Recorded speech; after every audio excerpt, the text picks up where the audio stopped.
We recruit all the time in ministry, and I have a confession to make.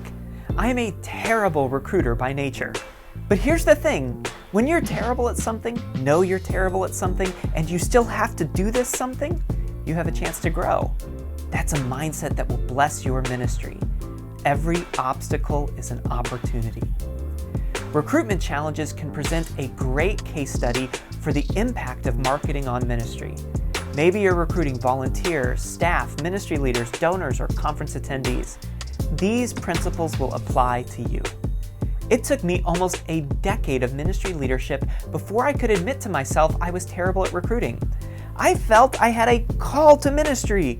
Ministry includes recruiting, therefore I should have some magical spiritual gift. But I don't. Take conferences. I focused so hard on creating remarkable conference content, innovative, transformative, strategic, that I didn't give much thought to what the people I wanted to serve expected or needed in order to decide to attend. Here's what's kept happening. I assumed that the people were just like me, assumed they make decisions the way I did and have the motivations I have and know all the things I know. When I'm in the role of a conference attendee, if I see myself as part of your ministry, all I need is the details and I'll do what I can to get there. I go with the crowd, and there are a lot of people like me, but not enough. And actually, if you focus on people like me, your conference will struggle. You know why? You can get me with details, but remember, I'm terrible at recruitment. As a conference attendee, I'm not bringing anyone with me. Projecting your preferences onto others can cause problems. My whole approach to recruiting changed when I started thinking about chain recruitment. This is where you do the hard work to empower people who are awesome at recruitment to help you recruit. You see, there's a huge group of people marketers call the early majority who are looking to improve their lives in ministry. They're not early adopters motivated by new and different. They're motivated by better. Early majority folks make great recruiters. Help them and they'll tell others about it. People like me value their opinions. They set trends. Influencer marketing has a lot of buzz these days. We can roll our eyes at the vapid product placement you see on Instagram, but the psychosocial dynamics being tapped in those spaces don't become less real due to our disdain.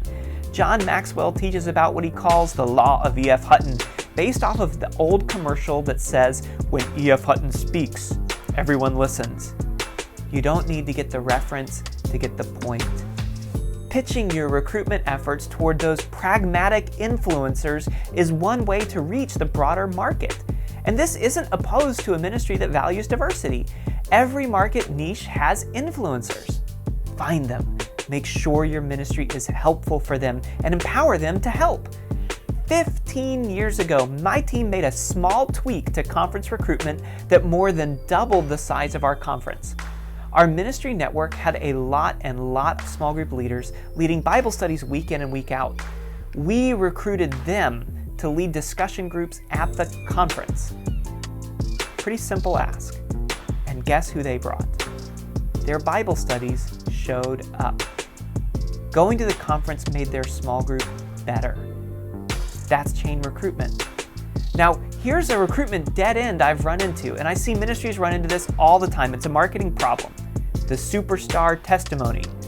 Here's how it works. You have someone whose life was changed by the conference last time. Epic change, moving story. Play a little of that music underneath it to tug at the heartstrings. Who is that good for?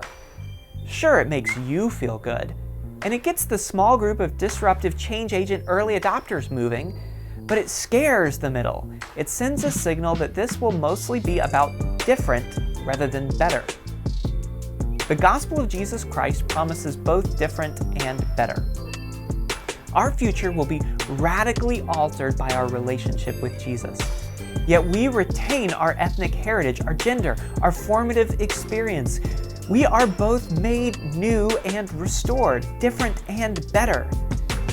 In your enthusiasm for change, don't forget to communicate the better that Jesus offers through your ministry. Some will not be open to change until they believe change includes better. Even as our world rapidly changes around us, we can't just settle for communicating that we are doing things differently, bringing rapid change and disrupting the status quo, especially for those of us who consider ourselves innovators or early adopters. To cross the chasm and motivate our majority audience, we need to lean into better, better,